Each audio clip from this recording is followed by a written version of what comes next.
I'm Matthew Waldman. I am a creative genius based in New York City at the moment, best known for creating the fashion brand Nuka, which brought the revolution of interface design and the ideas of passive intelligence to objects and fashion. And I'm very passionate about design education and mentorship and building a very powerful world culture. Recently, I've been working as an advisor on several startups, some of them in Silicon Valley, some of them in New York. I've been working on my own consultancy work and my own visual linguistics research.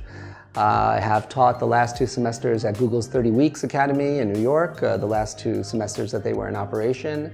And now I'm here at Harbor Space teaching a course that I created called Narrative Driven Design Process. My design process at Nuka was the same design process I apply to all of the projects I work on, and that is identifying core values that will create emotional connections between the customer and the brand, and also between the customer and the actual objects themselves.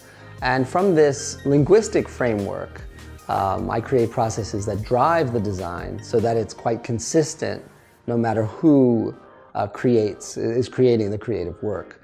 So it's quite traditional. There's the brainstorming stage, there's doing word trees and associations, and then just making sure that there are guidelines that are idiot-proof, that you can send to an agency or a designer overseas and still get these predictable results from the process. I think the future of communications is a bifurcated society where we have one group of people that are very articulate and are good storytellers, and another group of people that just consume content passively.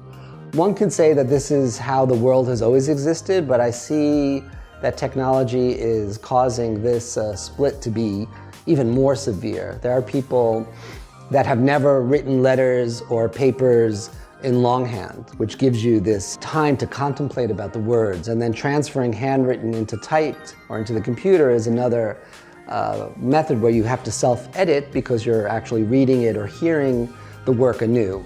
And these types of processes that slowed down and made people contemplate are disappearing. One of the innovations that I'm excited to see happening in design right now is the integration of emotion, and emotion as something that you can design for as a design element. Up until recently, the focus was on functionality. You had information architecture and a lot of focus on intuitive process. How does this process affect people emotionally and their well-being? How does this product add value to the person's life? Whereas the value used to be something that you could quantify perhaps in saving of time or saving of money, people are now willing to quantify how does it make you feel.